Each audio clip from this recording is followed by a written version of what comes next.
you're in that gray area of, is this art or is this like, am I playing music or am I working music? Like, and it's obviously an awesome job. I mean, I wouldn't trade it for anything. However, you spend a lot of time, working on stuff that isn't yours.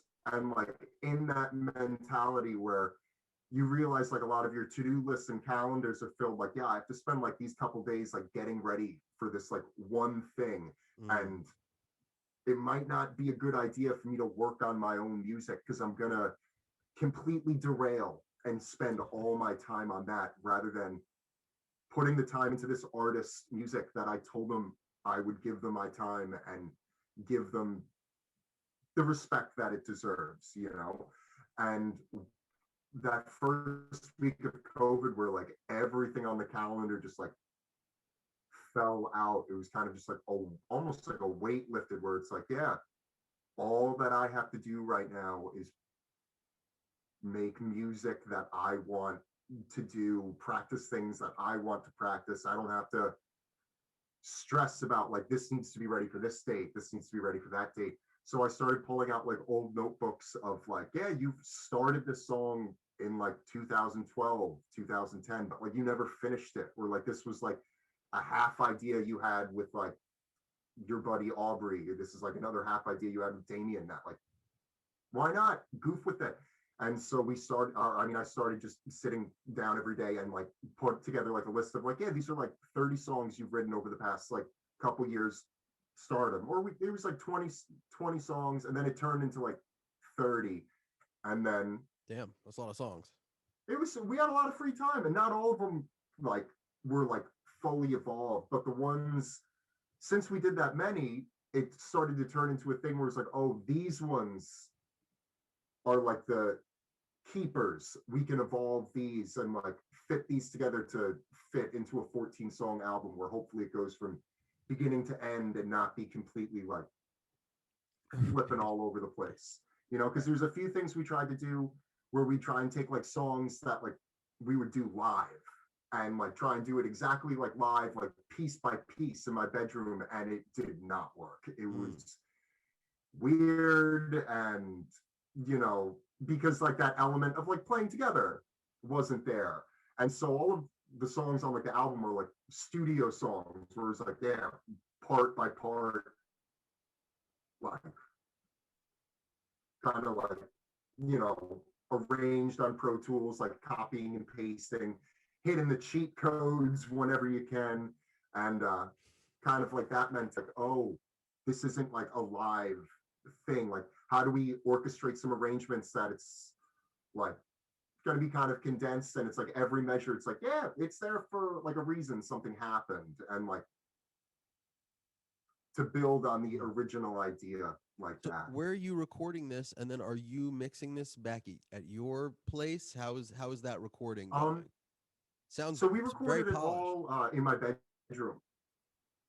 Wow. Thank you. Yeah, we recorded it all in my bedroom, and then my friend Chris Wiseman mixed it. He lives in Beacon, New York, and he is a wizard.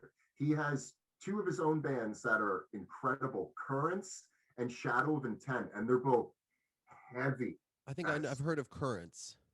Yeah, they're incredible. And like the sonic quality of all of it is outrageous. And I got to hang out with him a few times, and he was showing me like, yeah, this is like my process. And like he would do it all from his bedroom and get like the biggest sounds and like the heaviest sounds a friend is like, get over. And so I would go over and we do like 2-3 or like a song to 3 songs in like a session. I'd listen to him at home and be like, can we tweak this? And it was painless. It was something that I thought was going to hurt because, when you record something in your bedroom and you spend like, you lost track of how much time you spent on it. And it always sounds like shit. And then you like bring it to someone and like, it's like all of the files, like all of the WAV files. And you have to explain to them like, yeah, I did this to that. And they're like, why would you do that? Right. He was very nice about it. He was like, oh yeah, hey man, like that was kind of a noob move. Like you don't want to do this. Like, can you go back home, take all that off, bring the fresh files? And So yeah, he taught me a whole lot about how to do drums, which was a lot of fun, and like how to make like certain drum sounds and like heavy bass and guitar sounds like mix together, where they can all be like in your face and like make the car rumble and busy, but like they duck at like the right times and yada yada yada. That's great. One thing that he showed we did with all of the drums except for one song was we took all of like the kick drums and like would limit them or put like a super hard gate on them, so you would just hear like the attack of the kick drum, and then we would make a MIDI map of that, and we would just find like the perfect kick sample to like blend in with all of the drum takes, just like the same as like modern like heavy metal drummers will do with like triggers. But we would do it with like jazz fusion playing, and it was super fun because the way I recorded a lot of it was like, oh yeah, it doesn't really sound that good, but you take like the exact like timing and attacks and like the general like dynamics that you would get from that, like turning it into like a MIDI map, put and blend in like a perfect kick drum sound with it, and it starts to sound like the music we have. Right, I gotcha. So okay, so Yeah. yeah, I mean, a lot of people don't understand that treatment is such a big thing, and you kind of have to treat an album different than the live. So is that a way to keep the wave forms you're saying from like kind of attacking each other? You're just getting that attack, and that's how you're getting this tight, punchy sound, and then not having that decay bleed off into Oh, the other uh oh, frequencies, into the other I'm tracks. sorry. I might have. I think I might have. Yeah. And so, well, what I meant with the gate was we would just put a hard gate on the kick drum track just to make it so like the snare drum and the like miscellaneous noises were completely cut out of it, so we could make like a MIDI map of just like the kick drum, and then make like a second kick drum like wave file of like a sampled kick drum, Mm-hmm. from whatever, and then blend that with the original sound and like take the gate off Gotcha. afterwards. Yeah, and one of And the how? ways, like, No, yeah, go ahead. Go ahead. one of the ways we would make like the kick drum and like the bass dip away from each other is a lot of the times like deciding like which gets side chained, and like usually we make it so like the bass drum or like the bass on like a kick drum would get like side chained. So when like the bass would like, or like the bass guitar or like a synth bass or a vocoder hits like super hard, the EQ on the kick drum like cuts out more of the low end, and with the like the profab filter or whatever, you can see the exact frequency that you need to line them both up to like make it so it dips right at the right spot. So like when the bass is like muted in between like fast runs or whatever short little spaces, the kick drum can dip up and down if you want to go that fast. Yada yada yada. It's insane. Chris It's is fascinating. ridiculous with that because he does like a lot of metal stuff, so he's used to like loud and fast. And I tried mixing it with like a few friends that are like more in like the jazz and like kind of like hip hop realm, where it's usually like more quiet, or like, or not hip hop, like more like chill wave type Right. realm, where it's like less. And I was like, yeah, my music's a little more chaotic and Yeah, totally. yeah, like if anything, it's like you put too much in it. And so, but so I realized like, yeah, I think I should hang out with like a metal friend where it's like Mm. constantly, where it's like makes our music seem puny. And I think it was a good move. I think it was super smart. Yeah, it's fascinating. But it's hard when you're giving something over to somebody else and you have something in your head. But he's doing a great job with it, executing what sounds like it's Oh, coming directly from your brain. It sounds very natural. It really sounds like, he yeah. he nailed it. And back to like, Mm. I'm sure you've done this when you bring like with your music, do you bring it to other people to mix it, or do you mix it yourself? No, bring it to other people because Yeah. I don't even know about that. Like, and also this is the first time all through COVID is that I'm working on my own music too. So it's Yeah. the same. I'm just learning everything very organically. I've tried mixing stuff myself, like my own music myself before, and Mm. I don't think I've shadowed like enough Right. people doing Yeah. it to like have like a real understanding of what I'm doing. And so with this music, like I was trying to do it myself. And then there's 3 drummers on the album: Joe Spinelli, Brian Kopchak, and Jeremy Truitt. And Joe Spinelli and his wife were like we had like we hung out and like barbecued over the summer, and they're like, hey man, no offense, but like the amount of time that we've been putting into this, like, sounds like shit. You gotta get someone to mix it. They were like, it's like it's kind of turning into like a waste of time, because it was like, yeah, this is, because at that point it was like the beginning of July, I think, or That's it was like amazing. end of June, beginning of July, and Mhm. from like mid-March to then, it was like that was all I was doing every day was It can that. take you And down like, a rabbit hole. There's so much oh to yeah, do, and you need to know the shortcuts. I'm glad. I've just been calling up random people. Like that's what I called you up. We need to do a song soon. I can't wait to I do a would song love to with do you. that. But Oh, but I was doing kind of more straight ahead stuff, and I was like waiting for the song that I wanted you. Even though I'd have you on totally straight, it would be like getting George Clooney to bark like a dog, like in South Park. If I hired you to yeah, to play some of the stuff, you know. But I I've was been watching South Park lately. It never so gets good. old. Oh, it's so genius. Some of those episodes are so genius. They're fucking geniuses. Um, but anyway, so yeah, I was like Dude, waiting to when he get you makes on a. Scott Tenorman eat his parents is Oh yeah, that's early. That's early. Yeah, deep South Park rap. I love it. Yeah, I'd love to um, do a song, man. yeah, totally. Straight We got to do ahead, it. straight ahead, side to side, whichever way it goes. Whatever we want to do. Yeah, I've been Yeah. just kind of doing random stuff, and that's the thing. What I kind of with that the stuff that I did on business calls was kind of straight ahead. I wrote it in my bedroom when we were on tour and I got sent home. I wrote that stuff, brought it to Lee, recorded that, but then I started just bringing random, not random guests in, but I started calling more friends. It's I don't super really fun to have a do that. yeah, I didn't really have a band, and that's how I got Diamonds out of that, and I also got this dark tune Destiny's Kiss out of working with Jane Scarpantoni on cello. Did like a couple of weird Ooh, and I really had fun. nice. See what happens. And so it kind of turned into a smorgasbord of, I think, like there's like 11 of us on the album, and it's just like a bunch of like the Hudson Valley homies, you know. It's amazing. There's a great cast. There's a great cast, and the tune "Behold a Queen" with Aubrey. I heard Aubrey. that.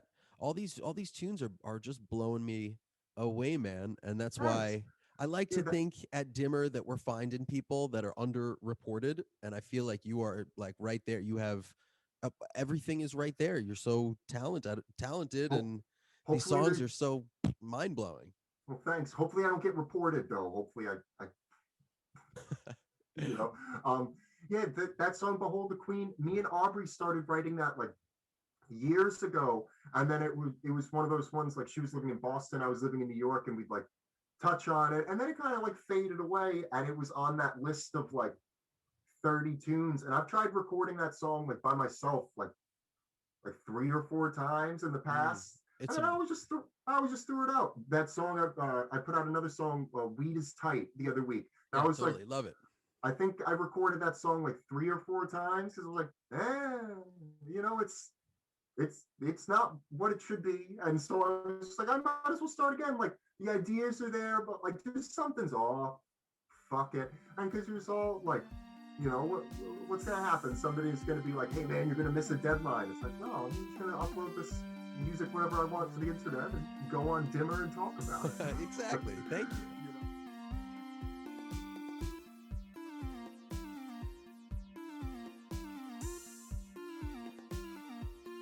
Yeah. So one of the ways, there's a bunch of ways to think about like that minor third wheel relationship, right? I,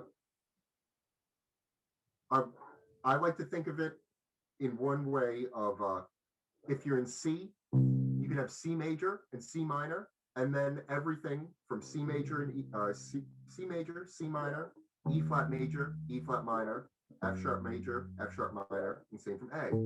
They're all in minor way, and there's a few ways you can get to that like relationship of notes. One way is the half whole scale, and Mm. the other is through using like a diminished chord and the relationship between those. Um, and from that, so like if we have like a C7, right?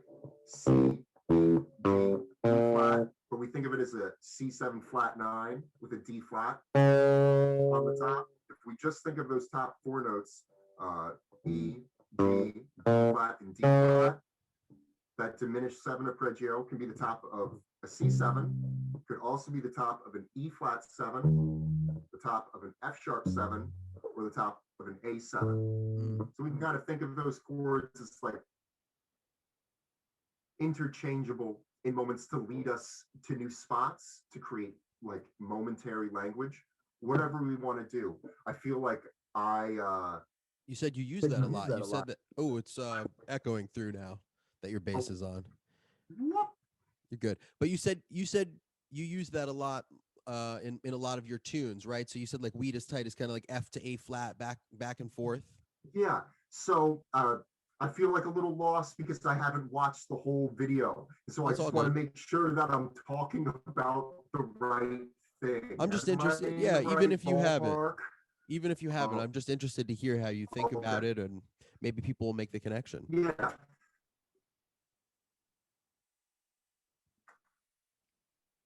Yeah. Chords the whole time. I mean, I'm moving around through the chords, but it's A flat major. Oops. It's A flat major, and then down to F major. Both major sevens. And so the A flat major 7, we can think of it the same thing as an F minor 7, like full big scale. A flat Lydian with the parent key of E flat major is the same as F Dorian, parent key of E flat major. Same 7 notes. And so it's kind of the same as going from F minor to F major. And there's a million songs that do that resolve in that way, going between like the minor of a key, or like a key center being around like, let's say, C minor, and then resolving to C major, or going back and forth in between, like borrowing chords from the minor side of it or the major side of it, and flipping back and forth using the melody in either way. I have a song that we're going to be coming out on the album that does a little further of the same thing, where it's in C, then goes down to A, and then goes down to F sharp. And it's no, it's not that.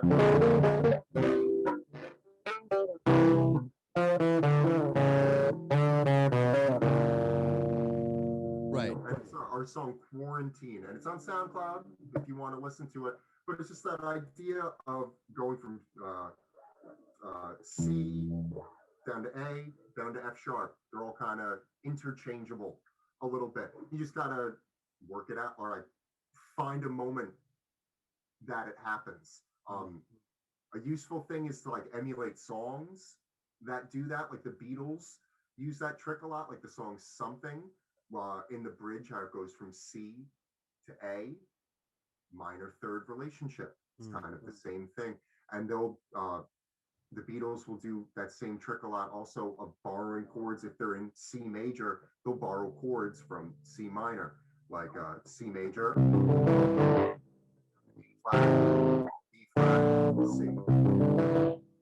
Where the A flat and the B would be from like C minor, kind of like a minor third away. It's a complicated way to think about it, but it's the same thing, I think, as that minor, that diminished sixth thing we started with.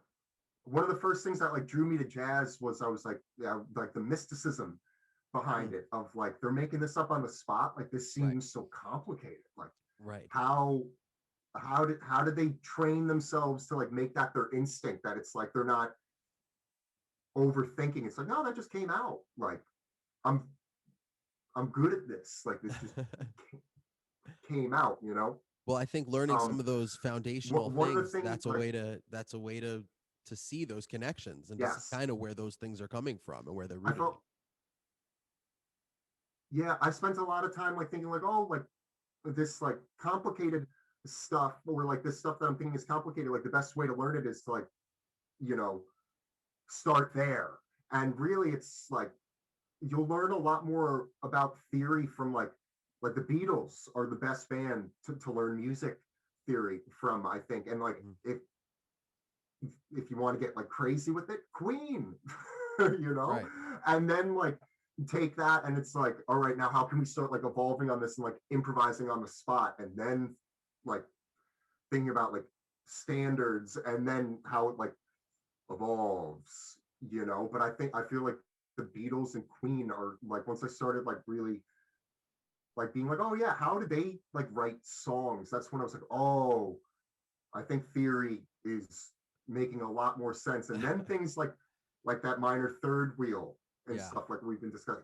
That's when that started to be like, oh shit, this like isn't just like this is a cool tool to like make like out stuff, but like if you use it in like the right way, all of these songs like make sense. So if like you sit with like any Beatles song, use that like minor third wheel of like what's a 1, a 4, or a 5, all of the songs make perfect perfect sense. Like no matter what chords or keys they're going through, it's like, oh, this is genius. And it's not like they invented any of it, but they presented it all in a very like perfect format to learn from. Did you study jazz harmony in college, or do you think that you learned most of the stuff through I, osmosis? I learned most of it through osmosis. I took it in school. I went to SUNY New Paltz, and I learned a bunch of stuff. All the stuff that I really used, though, I really just figured out. Like the minor third wheel thing, I started to figure that out when I was like 19. That was when I started to really like that started to like click. I was like, I think this is a thing because the Bendy brothers showed me the half whole scale, which is probably a mistake on their part. um, when I think I was like hanging out when I was like 17, I was like reaching out to those guys. And I was like, what the fuck is that? And they were like, oh, this is just a pattern. And then John showed me, he's like, yeah, it's a cool pattern. It's just a half step, then a whole step. But from that, you can get a C minor chord, a C major chord, a C7, C half diminished, C fully diminished, and then from E flat, from F sharp, and from A. And then just like, I was like, this is wild. This is like just like a math thing. This isn't even music Right. anymore. So 17-year-old Sam was like, I was like, this is crazy. And I understood like the math to it, but I didn't know any songs that used it, any players that used it. I just knew I was like, this is like a cool formula. And then like a few years, like as time went on, I started to like pick apart things where I was like, oh, this exists, this exists, this exists. And then when I was in college, they like brought it up again. I was like, oh, this is like a real thing. This isn't just something that like I stumbled upon and like Right. was starting to figure it out. And it was like, no, this is like people do this. It And it feels that way when yeah, when you learn something new in theory and like you yeah. open that part of your brain, you feel like you've stumbled upon something. One of the things that it took me a while to realize, though, and not until like a few years after college, that like people in college like always said it, but it never really like fully clicked that it's like, yeah, like knowing it all on paper is really nonsense. There's no point at time in time ever that like you'll have to do it on paper. Like the Right. only moments that you'll ever really have to like do it on paper and like execute is kind of in like a lesson, where it's like you can have it pre-prepared, and always the trick is having like a song or like a player, or I mean a player's playing over a song where they use what you're talking about. Mm. Like this like whatever theory concept it is, like this minor third thing, or using like going 4-1, using a minor 4 chord, like Mm. the idea of like changing keys, like blanket statements like that, where it's like, yeah, what's a song that does that, or a player that does that. Once I started to like try and like find, like really just like start transcribing things and being like, yeah, like what's going on in the song, what's this, what's that, blah blah blah blah, and finding all those pieces and putting them together and being like, oh, this song did this, it created this sound, this color in my ear. Mm. Now I know how to use that as like, or now I can start to understand how to use that as a compositional tool rather than like, oh, on paper this works. Right. Because on paper, you can make a million really bad sounding things work. And in real life, you can make a lot of really not working things sound awesome. And then you have to go back and figure out how it worked. Hmm. Like the idea Wow. of like stepping out of a key, like if you're in C major playing in C sharp major, it's like, yeah, you can do whatever the fuck you want as long as you make music with it. Like you can think of the most complicated thing in the world as long as you can make music with it. And that's Mm. what makes it complicated. Like I feel like one of the scariest things that ever happens is and like we've all been guilty of this, is you go to school for whatever with music and you think the things that like you learn and are, that like these sophisticated things, these bits of knowledge, like that's what makes you a good entertainer or a good musician. It's like, no, those are like tools, and these are Right. great bits of knowledge. However, you know, it's art. There's no rule. There's no rules. Was it cool? That's the rule. Like, or was it not cool? Did it sound nice? Right. You know, Absolutely. and that's always a. I feel like that's like the or the like, oh no, pill to swallow. That it's like you can. It's always awkward when a band is like, you know, does like a list of like we're going to do giant steps, we're going to do this other really complicated tune, we're going to do this crazy complicated tune in like 1521, and like it's just like kind of like a look at Right. us, like Right. Right. we get it like type of thing. And it's like, Yeah, and totally. usually that's like the shows that people will be like, yeah, people just like didn't get it, like Yeah. people aren't into like chord changes and stuff. It's like, who the fuck listens to the radio and is like, yeah, I'm listening for a great tune with like these changes that like change my life. It's like, no, I just want to Right. listen to a cool song. Put on Credence or whatever.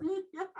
Like, Everybody loves you know, like, Credence. yeah. And so if like you can start thinking, I feel like an important thing to realize, like, yeah, but like one of the coolest, like all like the jazz musicians that are like were like the best, like the dudes, they, you know, played music that like people were into, you Mm. know, and they like understood that like, yeah, there's definitely like supposed to be like a, you bring the audience with you, not Mhm. just, Yeah, absolutely. yeah. um So where did the two questions, but where you said it's all art, and it brought to mind, where did you get the name Art Thief? I know you've been through a bunch of different names and was like Decently oh, Dangerous for a little while. You've had a bunch of yeah, names, Tyrannosaurus Sex. yeah. So I'd love to explain the name lineage. Okay, that would be So great. Please yeah, zap us down with the knowledge. yeah. So when I was like, when me and my buddies like just graduated high school, we made like fake rap names for each other, and I loved Minor Threat, and I still think Minor Threat is like the best band name ever. And Minor Threat and Animals as Leaders, I Yes. think, are the two best band names. And yeah, and so I was like, oh, Decently Dangerous is like a play off of Minor Threat. And so I had that for a while, and it was just like a joke. And then, you know, I made like an Instagram account, and I was like, oh, I guess that'll be my name. It'll be Decently Dangerous. And me and Andrew, we always had a band called like Cheap Date, where like we do like it was like a cover band. It was super fun. And once we started doing like original music, we're like, oh, we should change change the name, just so. And like a few people that did Cheap Date like moved away, and like the lineup was changing. We're like, we might as well make a new name.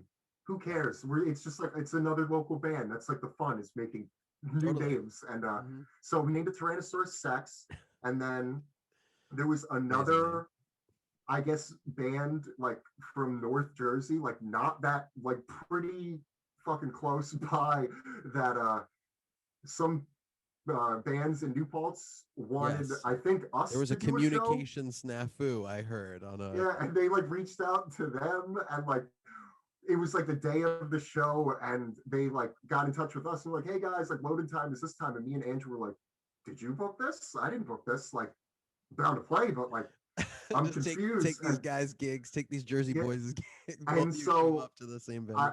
I don't know if they wanted to reach out to us or to them. And I was like, I'm pretty sure, I think we were a couple years older than them. And so I was like, hey, they can have the band name. Like Well done, we're gonna gentlemen. think of another one. And so there was like a moment where we're like, we might as well just call the band Decently Dangerous. Like that works for right now. We can just make that the Instagram account. And then I was never really like into the name. And then I turned 30 over the summer, and me and Ponton, the keyboard player, were living together for a couple of years, and we would always talk about like art thieves and like people that have stolen paintings. And then there was one time we were just like slamming beers, and we were like, dude, Art Thief would be a sick band name. And we had like I see. a an ongoing list of like, if we were to change the name again, like to change it like 3, 4, 5 times in 1 year. Yeah. Yeah. We'll go What with could we? Yeah. Because and before we landed on Tyrannosaurus Sex too, we're doing the thing where like every show we would be like a new band. Like we were Tony Hawk's Pro Skater Trio nice. for a That's a minute. good one. What's another one? We wanted to call it Fist, but Andrew wasn't into it. That was another one. I thought that was good. I was in a band called Crisco Fist in Oneonta. That's crass. I And like that. it was really crass, and it was a cock rock band. We just played all Yep. and it was with my professor too. But it was after I graduated, me and my professor on guitars, and Nice. my mother found out. I was like so happy to be in a band. My mother found out the name. She was not so pleased. Yeah, But that'll happen. yeah, but I was in a band called Crisco. I did that same thing too, where we were playing basement parties in college, and I was like, we got to be a different band name every single time. So that's a crucial. I think that's a I crucial love step in doing that. growth. Yeah, it's Love amazing. doing that. So where's the art coming from? Every single piece of art on these singles, just the album art has been really eye popping, and there's been kind of a theme. I don't know what the theme is, but it's very cool. So the theme is it's all from the same artist. It's this this artist from, I forget if it's Virginia or West Virginia, Alexa Tavares, and she goes by Obscured Punk on Instagram, and she's fucking awesome. Amazing. I was on tour with my friend's band Walk Talk 2 Septembers ago, and we were in West Virginia, and in the bar we were in, there was where is it? Do I have a sticker? I have one somewhere. But there was like an image, or there was 3 paintings on the wall. One of like a woman like kind of about to freak out, the second of her screaming, and then the third one, her face like completely melted. And the one in the middle, I was like, let me get the picture. Yeah, we want to see it. We want to see it. Yeah, for those that haven't checked out this album, it's amazing. This album cover art and all the stuff that's coming out. There's a different face on each one. So from this artist in Virginia, just great stuff. Oh, I'm sorry, I took my. Oh, you're good. Off. You're good. Take your time, man. You're good. So nice. This was the one. Seen that. That was the middle one. I was like that. I was like entranced by it, and so I went on the bar's Instagram page, and I guess it was from an art installation like years before that. So I like creeped, found her, and I reached out and I was like, hey, I'd love to use this for like our first album. And then for the second one, or for this one, Tough Crowd, she's put out so much more art in the meantime. I was like, I'm so obsessed with this stranger's art. Yeah, and so that's the theme, that she hasn't gotten sick of me, like, I guess, creeping. Yeah. So are you just licensing like, the images? Kind of a strange... What if you were to make merch or anything? You're gonna got to figure that out with the. I'm just curious about how that would go down. I honestly, the image. Yeah. Well, we can use it for like, she's okay with like us using it for like the album cover. Cool. Stuff. If we were to make like, let's say like a T-shirt or something that like we were selling, I'd awesome. ask. Yeah, it would be super awesome. We'd have to ask her. You know, she seems super cool. So. Well, if she listens to this, I love the art too. I've been seeing them, and as they pop up, each of them, you're like, oh damn, like another one. This is really even the one with Aubrey, which was black and white sketch. It was awesome. The Queen. It was great. It was great. So, where do you get your sense of humor from? Do you think? Are your parents weird? Oh yeah, my parents are definitely weird. My sister's very weird, and I think that was like always like our favorite thing growing up, was like who can make the joke and like who could keep it going. And yeah, it was always fun, like who could get the quick one. And you know, gotta have kind of thick skin to be in the Smith family, but it's fun. Right. I mean, I heard that for those that haven't listened, I'm trying to put more music up also in these podcasts. So hopefully there's been some music running. I'm trying to get myself there. If you can send me some MP3s, I'll put that. Oh yeah, I can send. I'll send you the Google Drive.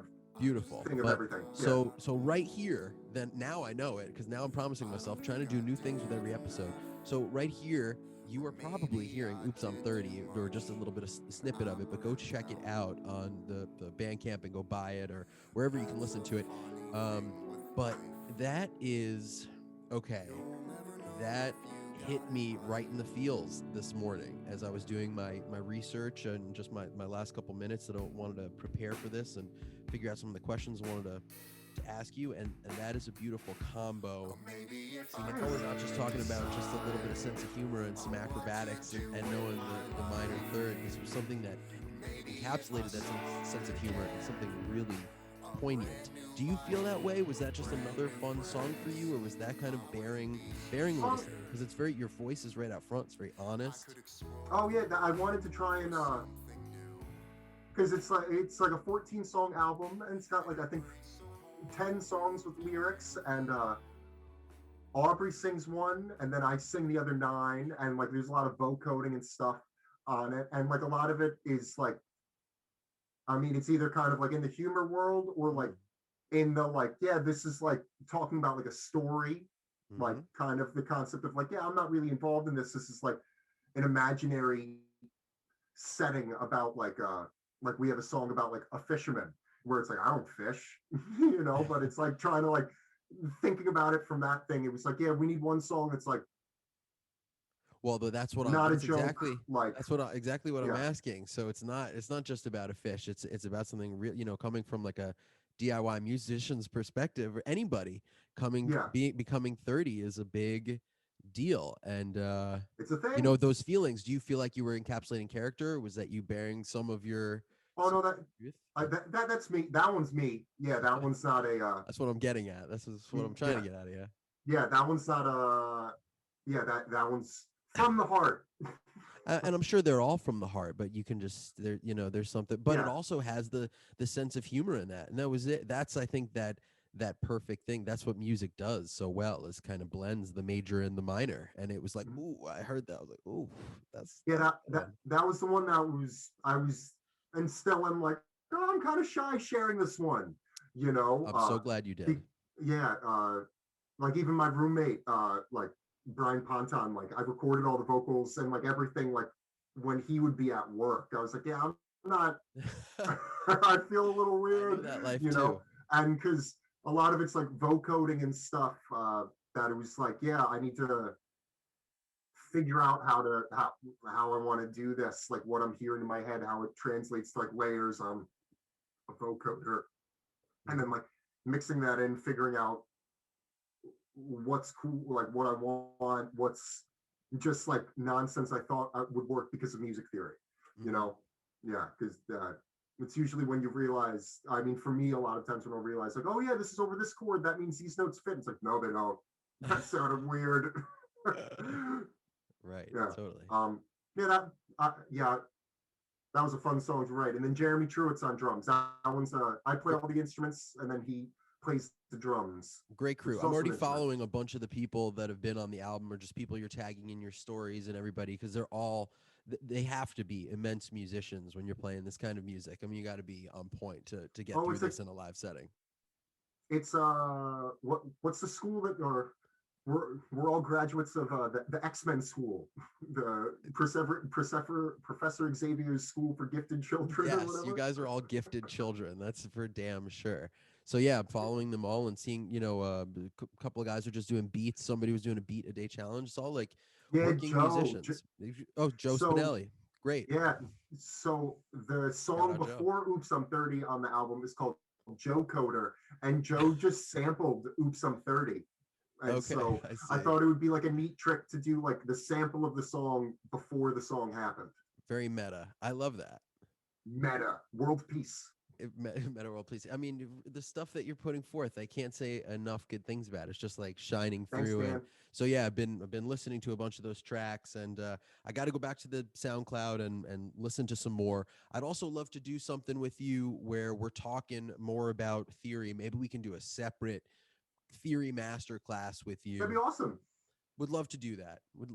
That would just be a gas. Because my bad if I got a little anxious when I was like, oh, I think it's this. No, it's all good. And we're gonna have some music playing in the background. People understand. People, go check out Sam Smith and Art Thief right now. It's one of the most captivating projects around. It shouldn't be on just local radio. This should be played in the morning, afternoon, and night, just everywhere. There's any local radio stations that want to play it, that'd be amazing. Yeah, throw it out there. Throw it out there. Yeah, so I mean, some of the songs you definitely could. I feel like some of the songs they might shy away from, but some of the songs are definitely radio friendly, and they're just so pumping and hyped. So You ever do that website Submit Hub? yes, but all my stuff is like I write some crazy stuff, and it's not even as athletic or cool as yours. So I'm like, oh, I'm a little scared. I have like a saved folder of my best declines, like just Oh, like yeah, things yeah. that are just like, I have oh, some that declines. hurt. This like, I don't know why I Imagine. even submitted it to this idiot. He sent me back for Weed is Tight. Hey, the mix is awful and it Ugh. sounds like you're singing out of tune. I couldn't tell. I just didn't like it. And I was like, wow, that's Yeah. incredible, because it's vocoder and like super auto-tuned voice. Like nothing is out of tune. Right, a submit hub. That's like submitting. Yeah. That's like submitting to the minions of Yelp and trying to get Yeah, I your don't know views. why. It's really it's bad. It's bad. It's like news. being a masochist. I got one. My favorite one I've ever gotten was made it 5 seconds into the song and decided it didn't sound like music. That is so crazy. I know, and nobody. And if you've listened And to I've been actually 5 hooked. seconds of the song, yeah, you need I've to been make hooked to submitting. you need to make a music video with all the declines in there. I would love to just see those flashing by That would- with Joko. That would be great. I'd love that. Hey man, thank you so much for this. Dude, thank you for your time and talent. Everybody go check out Sam Smith. Thanks for checking out Dimmer, the only station and program that's really supported just by the viewers and like my love for Bret Hart and the whole Hart Foundation. Really, Whole Heart Foundation. the whole the best there is, the best there was, the best there ever will be, and that's kind of what I'm trying to aim for. Thank you guys for tuning in. Thanks again, Sam Smith, and we'll see you on the next one. Peace.